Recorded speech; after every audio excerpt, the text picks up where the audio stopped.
نحمده ونصلي ونسلم على رسوله الكريم اما بعد فاعوذ بالله من الشيطان الرجيم بسم الله الرحمن الرحيم رب اشرح لي صدري ويسر لي امري واحلل عقدة من لساني يفقهوا قولي صدق الله العظيم وصدق رسوله النبي الكريم۔ آج سے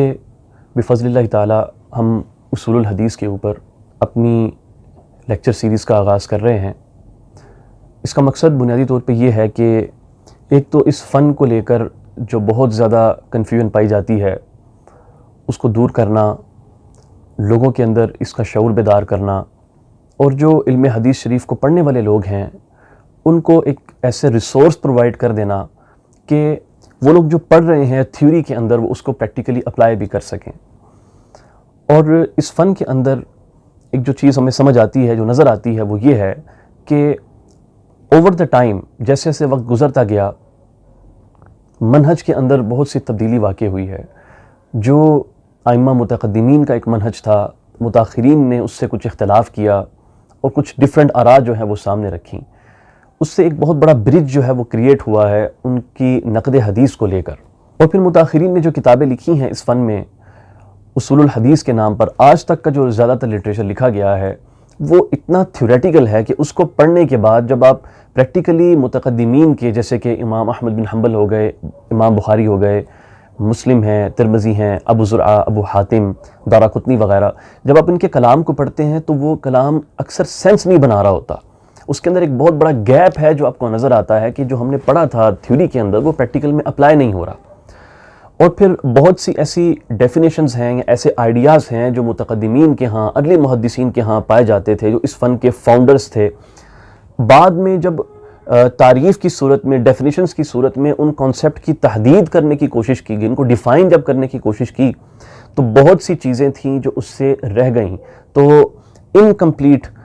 ڈیفینیشنز ہیں، نامکمل تعریفات ہوتی ہیں جو بعد والے اپنی کتب میں لکھ دیتے ہیں، تو جب ان کو پڑھ کے ہم متقدمین کی کتابوں کی طرف جاتے ہیں تو ایک بہت بڑا مسئلہ جو ہے ہمارے سامنے آتا ہے۔ تو ایک تو یہ وجہ بنی کہ میں نے یہ ارادہ کیا کہ اس کے اوپر ایک ایسی سیریز ہونی چاہیے جو اس برج کو ختم کرے، اور جو علم حدیث شریف کو پڑھنے والے لوگ ہیں ان کے لیے اس میں آسانی کا باعث ہو، ایک کلیئر میتھڈولوجی ان کو ملے، تاکہ جو اس علم کو میں کہوں گا کہ اتنا مذاق سمجھتے ہیں کہ ہر بندہ جو چاہتا ہے وہ سمجھتا ہے کہ بس تقریب التہذیب سے ہم نے راویوں کا حکم چیک کر لیا، تہذیب التہذیب سے حکم چیک کر لیا تو اب ہم راویوں پر حکم لگانے کے اہل ہو گئے ہیں اور احادیث کے اوپر تحکیم کرنے کے ہم اہل ہو چکے ہیں۔ تو ان لوگوں کو بھی پتہ چل جائے کہ اس کی ڈیپتھ کتنی ہے، اور جو لوگ سیریس اسٹوڈنٹس آف نالج ہیں، جو بالکل علم حدیث شریف کو اپنی ساری زندگی سنجیدگی کے ساتھ حاصل کرنے کی خواہش رکھتے ہیں، ان کے لیے بھی اس کے اندر ایک منہج جو ہے وہ واضح ہو جائے۔ تو ترتیب اس طرح سے رہے گی کہ میری کوشش یہ ہوگی کہ ویڈیوز کو لانگ نہ کیا جائے، 1 سے 2 کانسیپٹس ایک ویڈیو کے اندر ایکسپلین ہوں، اور پوری کتاب جو حافظ ذہبی رحمۃ اللہ علیہ کی کتاب ہے الموقظہ وہ مکمل ہم اس کو گو تھرو کریں، اور اس طرح ایک سیریز جو ہے وہ مکمل ہو جائے گی ہماری۔ پھر اس کے بعد ہم اس کی شرح کریں گے، بہت تفصیل میں جائیں گے۔ ابتدا میں بالکل بھی تفصیل میں نہیں جاؤں گا، صرف جو آئیڈیاز ہیں، جو کنسیپچل کلیئرٹی ہے میں بس آپ کو وہ دوں گا، اور اس کے بعد جو دلائل ہیں اور کس طرح سے ائمہ نے چیزوں کو برتا ہے، اس کی ایگزامپلز ہیں، وہ انشاءاللہ وقت کے ساتھ ساتھ آگے وہ چیزیں آ جائیں گی۔ اور اس میں کوشش یہ ہوگی کہ میں ویڈیوز کو اپنی جتنا شارٹ ہو سکتا ہے میں وہ رکھوں، اور اس کے علاوہ جہاں پر مجھے تفصیل کی ضرورت ہوگی میں انشاءاللہ اس کی تفصیل بھی پیش کروں گا، لیکن ابتدا میں ایسا نہیں ہوگا۔ ابتدا میں پوری کتاب کو صرف انڈرسٹینڈنگ کے لیے پریزنٹ کروں گا کہ آپ اس کو سمجھیں، اس کتاب میں لکھا کیا ہوا ہے، اس کے دلائل کیا ہیں، اور اس کے پیچھے کیا کیا معاملات ہیں، وہ آگے وقت کے اوپر جو ہے انشاءاللہ وہ چیزیں آ جائیں گی۔ اور پھر اس کتاب، اس لیکچر سیریز کے اینڈ پہ جیسے جیسے آپ پڑھتے چلے جائیں گے،